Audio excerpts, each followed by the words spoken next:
께서 오늘 우리 교회에 주시는 말씀 신명기 8장 1절에서 3절까지 말씀입니다. 신명기 8장 읽겠습니다. 내가 오늘 명하는 모든 명령을 너희는 지켜 행하라. 그리하면 너희가 살고 번성하고 여호와께서 너희의 조상들에게 맹세하신 땅에 들어가서 그것을 차지하리라. 네 하나님 여호와께서 이 40년 동안에 네게 광야 길을 걷게 하신 것을 기억하라.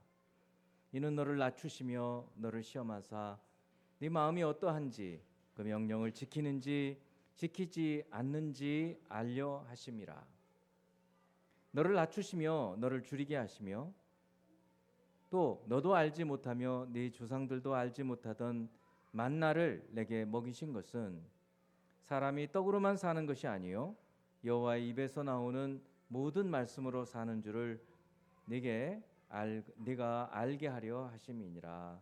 아멘.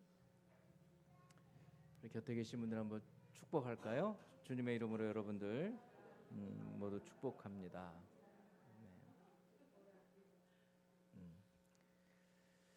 이런 찬양의 가사가 있습니다.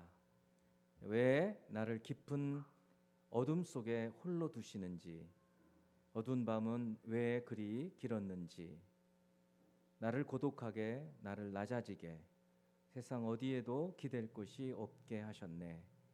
광야에 서 있네. 광야를 지나며라는 찬양입니다.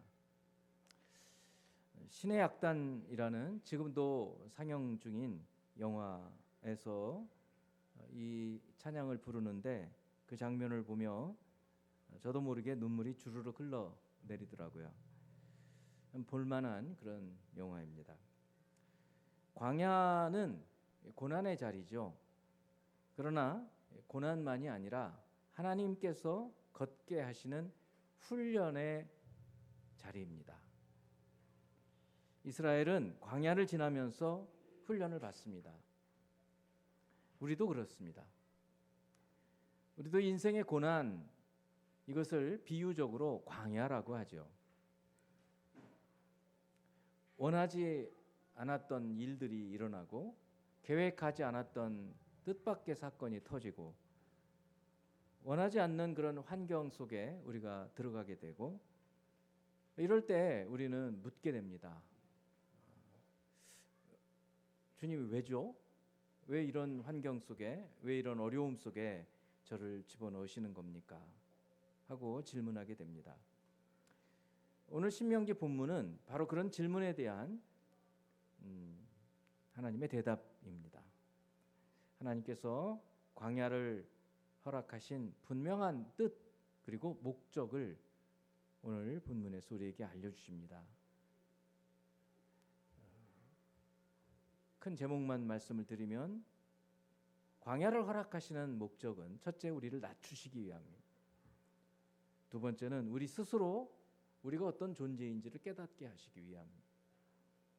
세 번째는 우리가 물질의 음식, 먹는 음식으로만 사는 것이 아니라 인간은 특히 하나님의 자녀는 하나님의 입에서 나오는 말씀으로 사는 존재라는 사실을 알게 하기 위해서 우리로 하여금 거친 그 광야 걷게 하시는 것입니다. 오늘 말씀을 통해서 지금 광야를 걷고 있다라고 생각하시는 분 계시다면 혹시 또 지나온 분이 계시다면 아직 광야가 뭔지 아직 모르시는 분이 계시다면 그런 일이 일어날 때 오늘 말씀을 기억해 보시고 하나님 주시는 이 대답을 잘 묵상하기 바랍니다. 첫 번째, 우리가 시련의 광야를 걷게 하시는 하나님의 뜻이 하나님의 목적이 있는데 그것은 우리를 낮추시기 위함입니다. 오늘 이 신명기, 오늘 신명기 8장이지만 신명기 전체 34장까지 전체의 이 신명기 말씀은 출애굽한 지 40년째 11월 1일 모압 평지라는 곳에서 모세가 이스라엘의 2세대들에게 주신 말씀이에요. 그 40년 동안 이제 모세 외에 여호수아, 갈렙 몇 명 말고는 다 죽었어요. 불순종의 결과죠. 그리고 지금 그런데 똑같이 출애굽했을 때 정도의 숫자만큼 사람들이 생겼어요. 그 광야에서 그들에게, 출애굽 2세대들에게 하나님은 이제 강 건너, 요단강을 건너 들어갈 요단 서편의 그 가나안 땅에 들어가서 어떻게 살아야 할 것인지를 알려주시는 말씀입니다. 2절 말씀 먼저 보면 8장 2절입니다. 네 하나님 여호와께서 이 40년 동안에 내게 광야 길을 걷게 하신 것을 기억하라. 이 말씀 속에는 일단 이 말씀을 처음 받았던 모세와 같이 그 출애굽 2세대들, 그들이 제일 먼저 이 말씀을 들었을 거예요. 그들에게 이 말씀은 해당된 말씀이죠. 그러나 이 말씀은 그들에게만 해당되는 게 아니에요. 그 이후에 그리고 오늘날 우리에게까지 이 광야의 길을 걷는 그런 모든 하나님의 백성들에게 하나님께서는 오늘 이 말씀을 주시는 겁니다. 그래서 우리도 마음을 열고 이 주님의 말씀을 들어야 돼요. 네 하나님께서, 하나님 여호와께서 이 40년 동안에 네게 광야의 길을 걷게 하신 것을 그래서 기억하고 살라는 거예요. 여러분 인생에서 굉장히 아주 어려웠던 그런 광야와 같은 시절이 있었던 분도 계실 것이고, 지금 그 길을 걷고 있는 분도 계실 거고, 아직 인생의 쓴맛을 모르는 분도 계실 거예요. 그런 거 경험 안 하면 참 좋겠는데, 근데 그렇게는 잘 안 되는 것 같아요. 인생 자체가 그래요. 그래서 기억하는데 그 목적이 있어요. 이제 왜 그렇게 광야의 길을 걷게 하시는가? 첫째는 낮추시며, 너를 낮추시기 위해서라는 거예요. 아니 왜 우리를 낮추실까? 그것은 아담의 범죄로 인한 인간의 타락 때문이에요. 그래서 어린 아이도 모든 인생들은 교만해요. 교만해서 하나님 말씀을 안 들어요. 하나님이 창조주신데 하나님 말씀을 안 들으면 그 인생이 제대로 된 인생을 살 수가 없어요. 늘 말씀을 드리는 거지만 우리는 어떤 전자기기, 이 휴대폰 뭐 어떤 것들이든지 매뉴얼이라는 게 있어요. 매뉴얼대로 그걸 작동을 하면 아주 그 극대화시키죠, 그 기능을. 근데 이 성경은 하나님께서 우리에게 주신 인간의 매뉴얼이에요. 어떻게 사는 게 가장 복되게 살 수 있는지를 가르쳐 주시는 건데, 낮아지지 않으면 하나님도 인정 안 해요. 하나님을 창조주라고 고백도 안 해요. 낮아져서야 비로소 하나님을 인정하고 하나님의 구원하심에 대해서 감사하고 하나님을 예배하게 되죠. 그래서 낮추시는 거예요.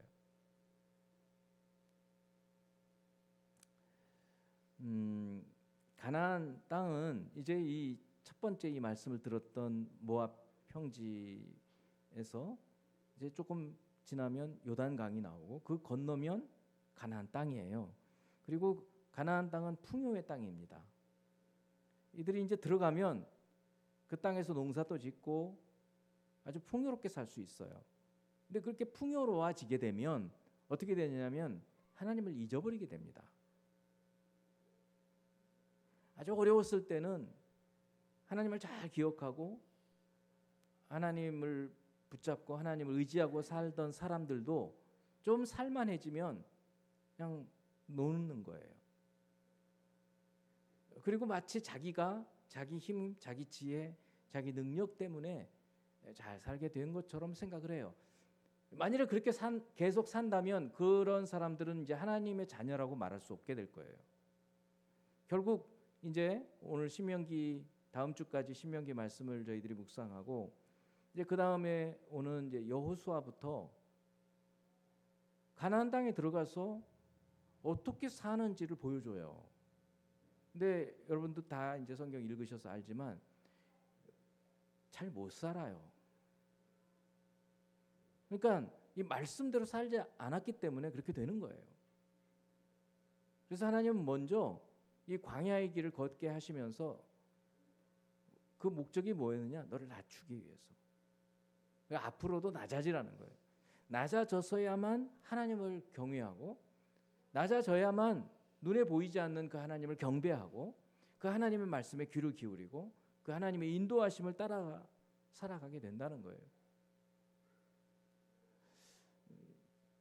인간은 타락했기 때문에 아까도 말씀했지만 타락해서 낮아지질 않으려고 하는 거예요. 아주 작은 자존심 때문에 그냥 힘들어하고 하나님을 온전히 섬기고 살지를 못해요. 그래서 하나님께서 우리를 낮추셔요. 낮추시는데 어떻게 낮추시는가? 광야를 생각해 보면 돼요. 광야에서는 자기들이 할 수 있는 일이 없어요. 농사를 지을 수도 없고 뭐 포도원을 키울 수도 없고 어디가 샘을 파서 물을 낼 수도 없고 그저 하나님만 의지해서 사는 것을 배운 거예요. 그러니까 우리에게 하나님은 우리를 낮추셔서 어떻게 살기를 원하시느냐면 하나님을 의지하며 살기를 원하시는 거예요. 그렇다고 해서 우리가 무능해서 아무것도 안 하고 살기를 그거는 아니고 오해하시면 안 돼요. 하나님을 하나님으로 인정하고 그 하나님께서 하기를 원하시는 그 법도 규례를 따라서 살기를 원하시는 거예요. 말씀을 따라서 살기를 원하시는 거예요. 그러기 위해서는 먼저 낮아져야 된다는 거예요. 낮아져야 배워요. 낮아져야 겸손해져야 하나님 말씀이 귀에 들어오기 시작을 하는 거예요. 여러분 마음에도 지금 하나님 말씀이 잘 안 들어오면 굉장히 높아져 있는 거예요. 여러분 자아가 높아져 있어요. 그래서 하나님께서 광야를 왜 걷게 하시는가? 왜 혹독한 그런 어려움을 겪게 하시는가? 낮아지게 하기 위해서. 그것을 얘기해 주고 계시는 거예요. 신약에서도 예수께서 하나님의 본체시잖아요. 하나님이시지 않습니까? 근데 하나님과 동등됨을 여기지 않고 스스로 인간이 되셨어요. 하나님이 인간이 되셨다고요. 얼마나 낮아지십니까? 근데 인간이 되셨는데도 아예 십자가에서 죽으실 정도 또 낮아지시는 거예요. 철저히 낮아지시는 거죠. 이 모습이 예수님의 모습인데 예수님의 삶을 보면 예수님도 예수님과 광야가 관계가 있나요? 있죠. 예수님 공생애를 시작하실 때 세례를 받으시고 성령이 예수님을 이끌어서 이끄시는 대로 어디로 가느냐? 광야로 가시는 거예요. 그 광야에서 40일을 금식을 하시면서 마치 40년의 광야 생활을 겪었던 이스라엘 백성들의 그 광야 생활처럼 예수님은 40일 금식을 하면서 광야 생활을 하시는 거예요. 근데 이스라엘 백성들은 그 광야에서 먹을 것이 없다고 불평하고 원망했잖아요. 근데 예수님은 그 금식기도 중에 마귀가 너 하나님의 아들이면 너 능력 있잖아. 이 돌로 떡도 만들 수 있잖아. 한번 만들어봐. 라고 시험했을 때 그 시험에 넘어가지 않고 말씀으로 이기죠. 그러니까 우리에게 예수님은 삶의 모델인 거예요. 우리가 어떻게 살아야 되는지를 보여주시는, 그래서 예수님의 삶의 모든 부분들을 우리가 보면서 그분의 삶을 본받아 사는 것이 우리 그리스도인의 삶이에요. 이스라엘은 실패했으나 예수님은 승리하셨어요. 이스라엘은 이제 앞으로 이스라엘 역사를 보게 되는데 이스라엘 역사에서 선한 것들이 별로 없어요. 그러나 예수님은 온전하게 그 일을 이루어 가시는 거예요. 광야는 우리의 교만함을 깨뜨려서 낮아지게 하시고 순종의 사람이 되게 하십니다. 여러분이 혹시 지금 광야 길을 걷고 계신다고 생각되는 분이 계시다면 철저히 낮아지는 훈련을 하셔야 돼요. 완전히 낮아지세요. 완전히 엎드리세요. 그거를 배워야 돼요. 그러면 그 고난의 길이, 고난의 기간이 하나님께서 단축시키실 거예요. 그리고 극복해 가게 하실 거예요. 두 번째는 하나님께서 왜 광야의 길을 우리에게 허락하시는가? 우리를 테스트하기 위함이에요. 테스트, 시험해서 우리 스스로가 어떤 존재인지를 알게 하시기 위함이에요. 광야 같은 그런 아주 고난의 길을 걸어갈 때야 비로소 내가 어떤 존재구나를 알아요. 스스로 자기 모습을 알아요. 자기 믿음의 어떤 수준도 알게 돼요. 광야 길을 걷지 않으면 다 그럴듯해 보여요. 그래서 하나님은 우리에게 광야 길을 걷게 하시면서 내가 어떤 정도인지 스스로 깨닫고 알게 하시기 위함입니다. 이제 2절 똑같이 2절 말씀인데 네 하나님 여호와께서 이 40년 동안에 내게 광야 길을 걷게 하신 것을 기억하라. 첫째, 이는 너를 낮추시며, 두 번째, 너를 시험하사 네 마음이 어떠한지 그 명령을 지키는지 지키지 않는지 알려 하심이라. 테스트 해보시라는 거예요. 여러분 이제 잘 아시지만 출애굽한 지 1년 1개월이 지난 1년 지나고 2년째 2개월 때 6월절을 한 번 더 하고 이제 민수기 10장에서 출발을 합니다. 시내산에서 북쪽을 향해서 가나안 땅을 향해서 올라가요. 11일을 걸어서 가데스 바네아 시인 광야라는 곳에 도착을 합니다. 사실은 거기서 올라가면 되는 거였어요. 그 40년 광야를 안 걸어도 됐어요. 근데 이스라엘 백성들 중에 몇몇이 우리 정탐을 좀 보냅시다. 그러니까 모세가 그 말을 그냥 받아들여서 하나님께서도 그냥 보내라. 12명이 갔죠. 40일을 정탐을 하고 돌아와서 보고를 했는데 10대 2로 나누어지잖아요. 그게 이제 사건이 된 거죠. 그래서 부정적인 보고를 한 10명의 말에 더 영향을 받아가지고 이스라엘 백성들이 난리가 나죠. 밤새 통곡하고 웁니다. 그리고 모세를 원망합니다. 아니 당신들이 왜 우리를 애굽에서 잘 살고 있는 우리를 이렇게 끌어내가지고 우리가 여기서 다 죽게 만드느냐, 이런 식이 되는 거예요. 멀쩡하게 신앙생활 잘 하다가도 어느 때 어떤 아주 작은 어떤 것 때문에 마음이 덜컥 내려앉아가지고 내가 왜 예수 믿었나, 당신 왜 나한테 전도했어, 이렇게 원망하는 사람들이 없나요? 그런 순간이 오는 거예요. 그게 뭐냐 하면 우리 테스트예요. 광야는 우리를 시험하는 곳이에요. 그 시험이라는 게 템테이션이라고 그래서 유혹해 가지고 하나님께서 막 유혹해서 너를 범죄하게 할, 그게 아니고 시험 보는 거라고요. 테스트라니까요. 학생들이 학교에서 시험을 봅니다. 여러분 한번 생각해 보세요. 학교에서 시험이 없다고 생각해 보세요. 그러면 공부할까요? 안 할까요? 안 합니다. 아니, 할 수도 있어요. 그런데 머릿속에 머릿속에 안 들어가요. 시험 보려고 막 공부를 해야 머릿속에 좀 기억이 남지, 그렇지 않으면 공부 안 해요. 자, 시험의 유익이 또 있어요. 시험 보고 나면 어떻습니까? 점수가 나오잖아요. 그 점수라는 게 뭐예요? 내가 어느 수준이 되는지를 보여주는 거잖아요. 같이 공부하는 친구들이 있는데 그들 중에서 내 점수가 어느 정도 되는지, 그게 없으면 내가 많이 배웠는지 적게 배웠는지 알 수가 없어요.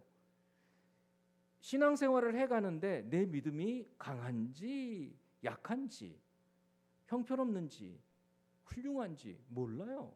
그런데 어려움을 쫙 겪어보면 거기서 드러나는 거예요. 10명의 정탐들은 믿음이 없었어요. 그러니까 똑같은 것을 보고 처음에는 똑같이 좋다고 얘기했어요. 그러더니 믿음이 없어지니까 갑자기 자기들은 메뚜기가 되는 거예요. 그들은 거인이에요. 그러니까 하나님 어떻게 하셔요? 40년, 40일 1일을 1년으로 쳐서 40년을 방황하게 하시는 거예요. 그러니까 하나님께서는 하나님의 진노, 지난주에 말씀했지만 하나님의 그 진노하심을 연장시켜 놓았을 뿐이지 하나님의 징벌이 끝난 건 아니었어요.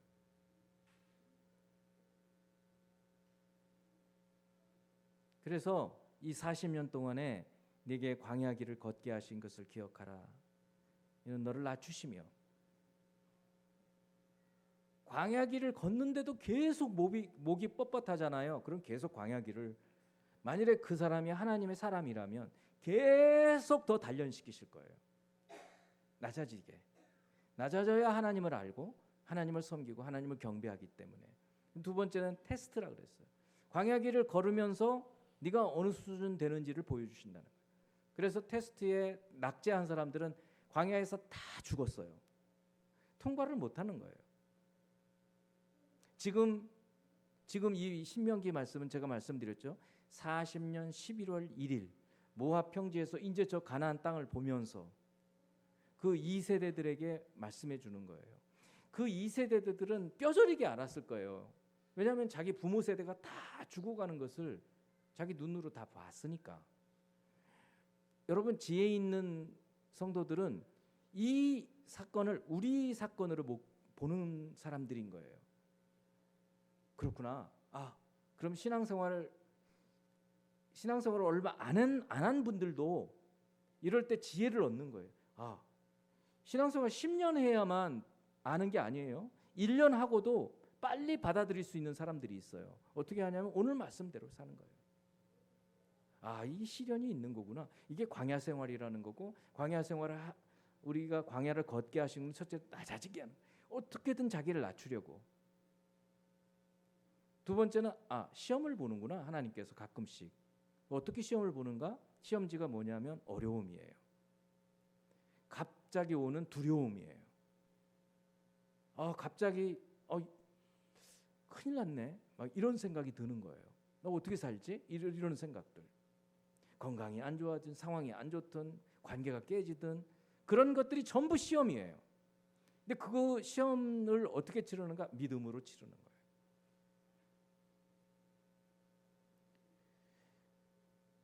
너를 시험하사 네 마음이 어떤지, 자기 마음, 감추어져 있는 마음이 어떤지를 하나님께서 보시려고 시험 본다는 거예요. 그 명령을 지키는지 지키지 않는지. 교회를 오래 다녔는데도요, 하나님 말씀 전혀 안 듣는 사람들도 있어요. 너무 답답하죠. 근데 뭐라고 할 수가 없어요. 그런 분들에 대해서. 그거는 스스로 알거든요. 그걸 하나님께서는 테스트 하신다는 거예요. 어떻게 해요? 광야를 걷게 하시면서. 그게 무슨 말씀이겠어요? 하나님 말씀은 안 듣잖아요. 계속 하는 거예요. 계속 어려워요. 무섭죠. 제가 무슨 공포감 여러분 두렵게 하려고 해서가 아니라 하나님 말씀이 그렇다고요.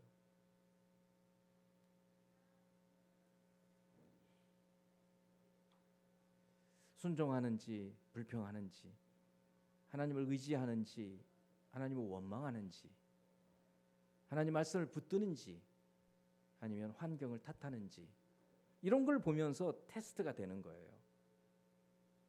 이제 말씀을 읽고 묵상하고 이런 시련들을 통해서 믿음의 훈련이 되면 조금씩 달라지기 시작해요.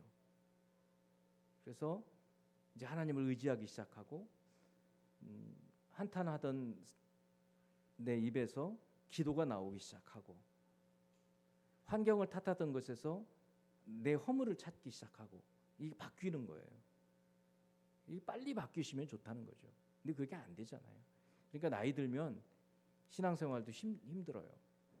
어렸을 때는 금방 되죠. 예. 여러분 지금 광야 길을 걷고 계십니까? 지금 여러분의 벌거벗은 모습, 적나라한 모습을 볼 수 있어요. 내가 어떻게 하는가? 예수께서도 공생애를 시작하시면서 광야에 끌려서 시험을 받으셨습니다. 예수께서 테스트를 받으신 거잖아요. 돌을 가지고 떡을 만들어 보라고 했을 때 하나님께서, 예수님께서 어떤 말씀을 인용하냐면 오늘 말씀을 갖고 이기시는 거예요. 사람이 떡으로만 사는 것이 아니요 하나님 입에서 나오는 모든 말씀으로 산다.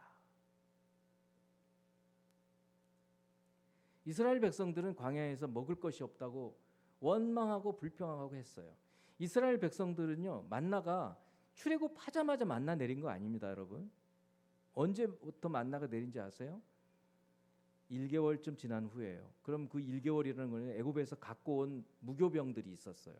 그 반죽해서 그거 갖고 나오라 그랬거든요. 그것이 다 떨어질 무렵쯤에 되었을 때 만나가 내립니다. 언제 만나가 그치는지 아세요? 가나안 땅에 들어가서 그 땅의 소출을 먹게 된 다음 날 만나가 그칩니다. 이 모든 과정을 통해서 하나님께서 가르쳐 주시는 거예요. 하나님 말씀대로 된다. 하나님은 우리의 모든 것을 보고 계신다. 하나님은 우리의 필요, 우리의 어려움, 절망, 희망 모든 것을 알고 계시는 거예요.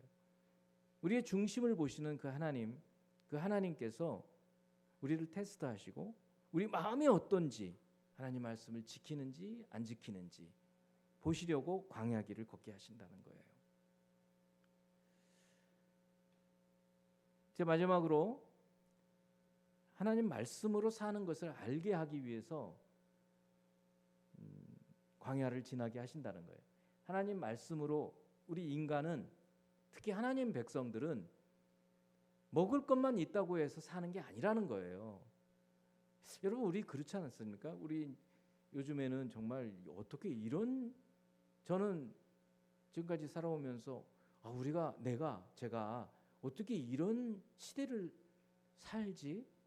정말 깜짝 놀라는 거예요. 여러분, 여기 계신 분 거의 대부분 그럴 거예요. 우리 10대 빼놓고는. 10대들이야 이미 이런 우리 한국 사회에서 살고 있어요. 정말 저는 어릴 때 먹을 것이 없어서 못 먹었잖아요. 이 전등도 없어서 호롱불에서 공부했던 세대거든요. 막 그런 세대 별로 없을 거예요. 지금 이제 많이 나이 드신 분 외에는. 그런데 지금 이 한국이 아주 선진국도 그냥 선진국이 아니라 아주 굉장히 세계 사람들의 부러움을 받는, 소위 젊은이들이 말하는 힙한 나라가 됐어요. 여러분, 권사님 힙하다는 말 아세요? 무슨 말인지 모르시잖아요. 아주 뭐라고 해야 될까요? 최고의 나라가 됐단 말이에요. 어떻게 이런 일이 있지? 이런 일이 생기지? 여러분, 그냥 이런 시대에 살고 있다는 것 감사하시죠? 예, 그냥 감사하고 사세요. 정말 감사한 일이에요. 이런 시대가 올 거라는 꿈도 꿀 수 없었어요. 막 대학 다니고 막 그럴 때 저 생각을 해보면, 와, 어떻게 이런 나라를 우리가 살고 있지? 이런 생각이 들 정도예요. 근데 생각해 보면 그냥 우리가 먹을 게 충분해서 좋은 게 아니잖아요. 문화적인 거. 뭐 3월 21일 날 BTS가 광화문에서 공연을 한다 그러잖아요. 이거는 뭐 BTS뿐만 아니라 그 팬들인 아미뿐만 아니라 우리 국민 모두가 다 이제 즐겁게 그리고 관심 있게 보아야 될 그런 사건이라고 생각해요. 우리만이 아니라 넷플릭스가 190개국에 생중계를 한다는 거 아니에요. 그러니까 전 세계 사람들이 관심 있게 보는 현상인 것 같아요. 이게 단순히 먹을 거 문제가 아니잖아요. 즐거움, 문화 이런 거지 않습니까? 어떻게 사람들로 하여금, 근데 그 즐거움이라는 게 그냥 말초적인 그런 즐거움이 아니에요. 그 유럽이나 미국 쪽의 영화들을 보면 그냥 남녀가 만나면 그냥 처음부터 막 그 육체적인 그런 관계를 막 해버려요. 한국 영화를 좋아하는 이유 중에 서양 사람들이 하는 얘기예요. 외국 사람들이. 한국 영화에는 그런 게 별로 없다는 거예요. 그러면서도 아름다움이 있고 뭔가 있다라는 거죠. 이게 사람은 먹을 것을 뛰어넘는 존재라고요. 그거를 보여주시는 거예요. 3절을 보세요. 너를 낮추시며 너를 줄이게 하시며 광야에서 또 너도 알지 못하면 내 조상들도 알지 못하던 만나를 내게 먹이신 것은, 이 만나는 이들에게는 실제로 만나예요. 그러나 여러분에게 만나는 뭡니까? 여러분은 하나님의 만나를 먹고 삽니까? 만일에 그렇게 질문을 한다면 나에게 만나는 뭐지? 이렇게 질문하실 분도 계실 거예요. 그거 생각해 보셔야 돼요. 저희 교회가 저쪽 뒤에 학원에 있다가 여기로 오게 된 게 2004년이에요. 근데 여기로 올 때 당장 저희 그 당시에 성도들 헌금이나 이런 거를 봤을 때 당장 월 200씩 마이너스가 되는 거였어요. 너무너무 저의 고민이 많았죠. 근데 하나님의 인도하심이 너무나 분명했기 때문에 담대하게 왔던 거고 지금까지 인도해 주시는 거예요. 그래서 이제는 걱정을 안 해요. 필요하면 우리 성도들도 그렇게 하시지만 외부에서 헌금도 해주시고 이렇게 되는 거예요. 저는 그게 만나예요. 저한테는. 여러분도 그러실 거예요. 아유, 이제 월급도 이제 얼마 없고 통장에 잔고도 없는데 이거 어떻게 살지? 이럴 때 어떤 뭘 통해서 또 한 달을 살게 하시고 이런 것들이 만나예요. 완전히 뭐가 막혔는데 갑자기 어떤 일 때문에 길이 열리고 문이 열리는 이런 것들이 하나님께서 공급해 주시는 만나입니다. 근데 이렇게 만나를 통해서 먹고 살게 해 주신 그 목적이 있다는 거예요. 그게 뭐냐? 사람이 떡으로만 사는 것이 아니요. 당시에는 만나만 먹고 살았잖아요. 근데 그게 만나가 그냥 먹을 것뿐만 아니라 우리가 사는 것은 하나님이 내려주시는 이 만나를 통해서 먹고 사는 거다. 하나님이 내려주시는 하나님의 공급하심이 있어야 사는구나라는 것을 배웠다는 거예요. 그래서 사람이 떡으로만 먹을 물질 음식으로만 사는 게 아니고 하나님의 입에서 나오는 모든 말씀으로 산다. 그러니까 하나님 말씀을 듣고 하나님 말씀을 떡으로 생각해서 그 말씀을 먹고 말씀대로 살면 인생을 진짜 삶을 사는 거다.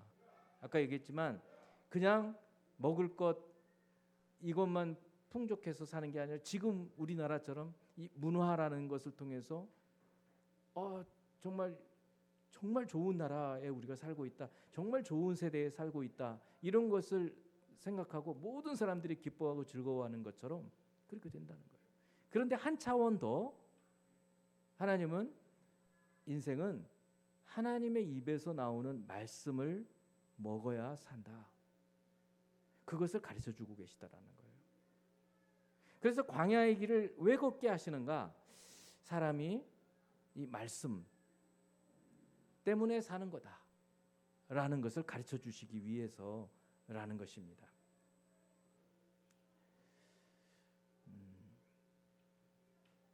예수께서도 광야에서 마귀의 시험을 받으실 때 이 말씀을 그대로 인용하신다 그랬죠. 마태복음 4장 4절 말씀을 보세요. 너 하나님 아들이면 이 돌을 가지고 좀 배고프잖아. 40일이나 금식했는데 떡을 만들어 봐라. 시험이죠. 예수님께 그런 능력이 없으셨을까요? 있으셨어요. 그렇지만 그때 주님이 이 말씀을 해주시는 거예요. 너무 놀랍죠. 예수님은 그러니까 이 신명기뿐만 아니라 모든 구약의 말씀이 다 들어 있으신 거예요. 사람이 떡으로만 살 것이 아니요 하나님의 입으로부터 나오는 모든 말씀으로 살 것이라 하였다. 라고 말씀을 하시면서 마귀의 유혹을 물리치셨다는 거예요. 이스라엘 백성들은 당시 다시 오늘 신명기 시대로 돌아와서 그들은 먹을 것이 없을 때 원망했죠. 근데 예수님은 금식 후에 이 말씀을 붙들고 살았어요. 이게 예수님 우리의 기준이에요. 우리는 이스라엘 백성의 실패를 볼 것이 아니라 예수님의 승리를 봐야 돼요. 아, 예수님은 늘 말씀을 따라서 사셨구나. 여러분 지금 혹시 광야를 걷고 있다라고 생각이 드시면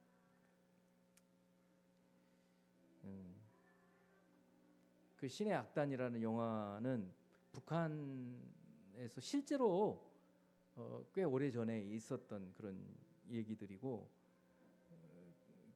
그 뒤에 맨 뒤에 이제 자막이 올라오죠. 그 악단에 속해 있던 많은 사람들은 탈북해가지고 이제 한국에 나와 뭐 누군지는 잘 알 수는 없지만 그런 사람들이 북한에서도 신앙을 가지고 있다가 악단을 만들어서 이제 찬양하고 그러면서 생긴 일들인데 정말 북한의 신앙인들이 믿음을 가진 사람들이 있다면 그야말로 광야겠죠. 정말 너무나 고통스러울 거예요. 우리는 그들을 위해서도 기도할 필요가 있습니다. 그렇지만 또 우리도 우리 나름대로의 광야 길을 걷고 있어요. 여러 종류의 광야라고 생각되는 그런 어려움을 겪으실 때 오늘 신명기 이 8장 전체를 읽으시길 바래요. 8장은 전체 길지가 않아요. 근데 깊이 묵상을 하실 필요가 있어요. 지금 내가 너무 어려운데 하나님 뜻이 무엇인가? 오늘 다시 한번 돌아봅니다. 첫째는 우리를 낮추시는구나. 내가 어떤 부분에서 높아져 있는가? 낮추신다. 두 번째는 나를 테스트하신다. 내가 어떤 부분에서 약하고 어떤 부분에서 하나님 말씀을 지금 제대로 안 듣고 있는지 나를 테스트하셔서 내가 하나님 말씀을 지키는지 지키지 않는지 그거를 좀 테스트하고 계시는구나. 더 지금 이 어려움 속에서 더 주님 붙들고 살아가야 되겠다. 그리고 마지막으로는 하나님의 입에서 나오는 모든 말씀으로 인생을 사는구나. 이 말씀은 이런 겁니다. 인생을 살면서 만나게 되는 여러 상황들이 있어요. 중요한 결정을 내려야 될 때가 있어요. 그때 하나님 말씀으로 산다는 건 뭐냐면 그 결정을 내리는 기준이 하나님 말씀이 되는 거예요. 가정을 이끌어가는 부모, 엄마, 아빠로서의 내 역할은 뭐가 되어야지? 그 기준이 하나님 말씀이라는 거예요. 그 성경에 다 있어요. 그걸 우리 배워갑니다. 잘 모르시면 말씀을 더 이제 묵상해 가야 돼요. 나눔 시간에 그거를 물어보세요. 내가 부모로서 그리스도인 부모로서 어떻게 살아야 되는지 선배 있으면 좀 신앙적으로 얘기해 주세요. 아주 훌륭한 거죠. 자녀를 어떻게 양육해야 되는지, 이제 나이가 들어가는 자녀들을 어떻게 결혼시켜야 하는지, 본인의 결혼 문제에 대해서도 모든 중요한 결정들을 내릴 때마다 여호와의 입에서 나오는 모든 말씀으로 그것이 판단의 기준이 되고 기준점이 되어야 된다라는 것이에요. 근데 예수님은 그렇게 사셨다는 거예요. 예수님은 말씀으로 오셨어요. 말씀으로 오신 분이 늘 요한복음을 보면 예수님 말씀이 그냥 자기가 자의로 하신다고 얘기 안 해요. 아버지께서 주신 말씀을 예수님께서 하신다고 얘기를 하는 거예요. 그러니까 완전히 말씀으로 똘똘 뭉쳐 있는 그런 존재이신 거예요. 그러니까 우리의 모델인 거예요. 그런 분을 우리에게 허락해 주셨어요. 성도 여러분, 만일 여러분들이 지금 광야의 길을 걷고 있다 생각되시면 오늘 주신 이 말씀이 여러분의 삶에 중요한 지침이 되어서 사는 저와 여러분이 되기를 주님의 이름으로 축원합니다. 기도하겠습니다.